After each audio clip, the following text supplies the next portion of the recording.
بسم اللہ الرحمن الرحیم۔ کتاب ملفوظات حکیم الامت، جلد 1، ملفوظ نمبر 68، ایک صاحب کا لایانی خط۔ فرمایا کہ ایک صاحب کا خط آیا ہے، بہت ہی لمبا چوڑا، مگر حاصل کچھ نہیں۔ اپنی بیماری کے حالات لکھے ہیں اور کچھ وظائف پڑھتے ہیں، ان کی تفصیل لکھی ہے، اور یہ لکھا ہے کہ میں نے حکیم صاحب سے عرض کیا تھا، انہوں نے غسل سے منع کر دیا ہے۔ اس سب کے بعد لکھتے ہیں، اب حضور بھی کچھ عنایت فرمائیں۔ جواب: کچھ سے کیا مطلب؟ کچھ سے کیا مطلب؟ پھر لکھا ہے کہ ایک شجرہ بھی روانہ فرما دیں۔ جواب: گو اس کا ثمرہ نہ ہو۔ ملفوظ نمبر 69۔ فرمائیں کہ لوگ ستاتے بہت ہیں اور میرے ان اصول کی وجہ سے مجھ سے خفا بھی ہیں، برا بھلا بھی کہتے ہیں۔ ہم بھی اس کے جواب میں کچھ لکھ پڑھ لیتے ہیں، سامنے ہوتے ہیں تو ڈانٹ ڈپٹ کر لیتے ہیں، اس پر بھی اگر کسی نے گڑبڑ کی تعلق چھوڑ دیتے ہیں۔ غرض ہم لوگ تو ہر طرح آزاد رہ سکتے ہیں، مگر حضرات انبیاء علیہ السلام کا صبر دیکھیے، سب کچھ سنتے تھے اور سب کچھ سہتے تھے، اور پھر تبلیغ فرماتے تھے۔ کیا ٹھکانہ ہے اس ظرف کا؟ اس سے معلوم ہوتی ہے ان حضرات کی شان۔ ملفوظ 70، الفاظ کی رسم۔ فرمایا کہ ایک خط آیا ہے، اس میں لکھا ہے کہ آپ تو بادشاہ اسلام ہیں۔ اس پر بطور مزاح حضرت والا نے فرمایا کہ ارے یار کہیں پکڑوا مت دینا، اس قسم کے الفاظ لکھنا بھی ایک رسم ہے۔ ملفوظ نمبر 71، اپنے بزرگوں کی جوتیوں کا صدقہ۔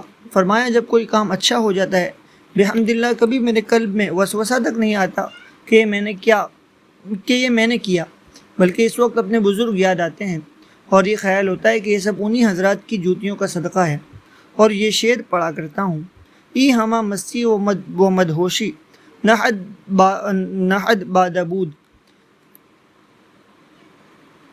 با حریفہ آنچے کرد عام نرگس مستانہ کرد۔ ایسی مستی اور مدہوشی شراب کا اثر نہیں تھی، مستیوں پر جو اثر کیا ہے ساقی کی، اس نے اس چشم مستانہ نے کیا ہے۔ مستیوں پر جو اثر کیا ہے، یعنی ساقی کی مستیوں پر جو اثر کیا ہے، اس چشم مستانہ نے کیا ہے۔ بات یہ ہے کہ مجھ کو دعائیں بہت ملی ہیں اور ہر قسم کے بزرگوں کی دعائیں ملی ہیں، یہ سب اس کے ثمرات ہیں۔ ان میں بعض وہ بھی تھے جو بدعتی کہلاتے تھے، مگر تھے اللہ اللہ کرنے والے، ان کی بھی دعائیں لی ہیں۔ وہ بدعتی بزرگ بھی ایسے نہ تھے جیسے اب ہیں، ان میں تدین تھا، اب تو فسق و فجور میں مبتلا ہیں۔ ملفوظ نمبر 72، ایک مولوی صاحب نے عرض کیا کہ حضرت مجھ کو بچپن کی بات یاد ہے کہ حضرت مولانا محمد یعقوب صاحب رحمۃ اللہ علیہ فرمایا کرتے تھے کہ پورا سفر شرعی 36 میل کا ہوتا ہے۔ اب جو میں نے بعض احباب سے نقل کیا تو انہوں نے فرمایا کہ تجھ کو غلط یاد ہے، 36 کوس کا سفر شرعی ہوتا ہے، غالباً حضرت کو سنا ہوا یاد ہوگا۔ فرمایا یہی ٹھیک ہے، ہمارے اکابر یہی فرمایا کرتے تھے کہ 36 کوس یعنی 48 میل انگریزی کا سفر شرعی ہوتا ہے، اور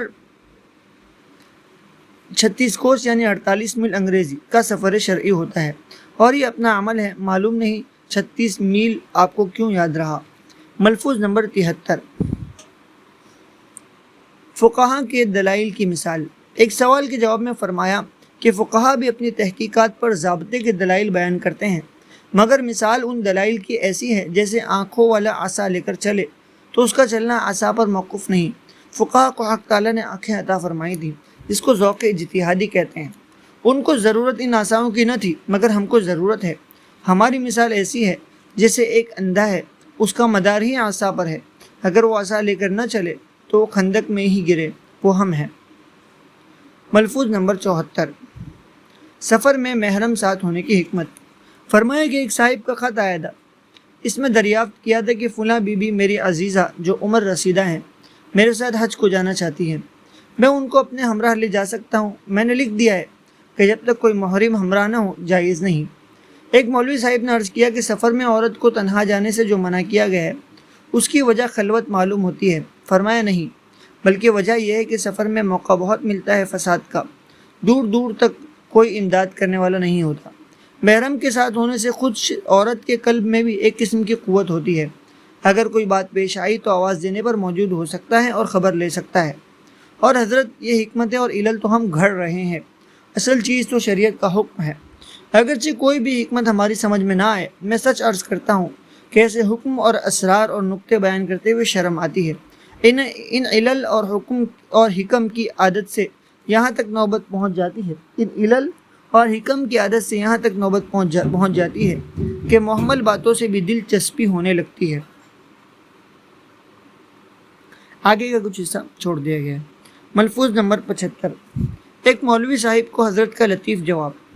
ایک مولوی صاحب کا طویل خط آیا جس کے اکثر مضامین مقصود سے زائد تھے۔ حضرت والا نے اس کے جواب میں تحریر فرمایا کہ علوم غیر مقصودہ کی جب آپ نے اتنی قدر کی ہے تو علوم مقصودہ کی تو اور بھی زیادہ قدر کریں گے۔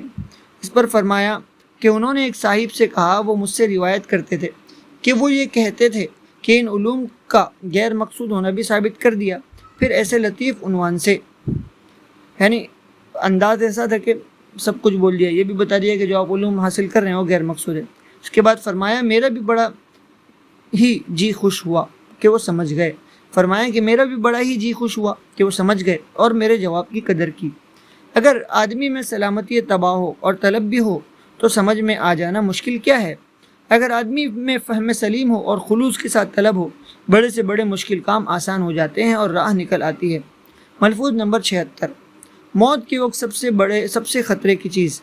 ایک سلسلہ گفتگو میں فرمایا کہ موت کے وقت تو بہت سے خطرات قلب میں آ سکتے ہیں، مگر مضر صرف وہی خطرات ہیں کہ جو اپنے قصد سے اختیار کیے ہوں، اور جو بلا قصد اور بلا اختیار ہوں وہ مضر نہیں۔ یہ خطرات میں تفصیل ہے۔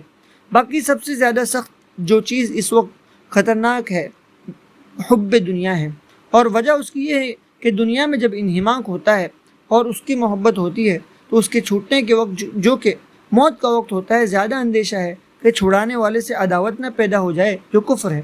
اس کا بہترین علاج یہ ہے کہ اس کو مغلوب کرتا رہے، اس کے خلاف کا استحضار کرتا رہے، پھر انشاءاللہ کوئی مضرت یا اندیشہ نہ ہوگا۔ حجی مسلمان اعتقاداً تو دنیا کو برا سمجھتا ہی ہے، مگر اس اعتقاد کو استحضار کے درجے تک پہنچا دینا چاہیے، اور یہ بہت کم ہوتا ہے کہ موت کے وقت ایمان سلب ہوتا ہو جن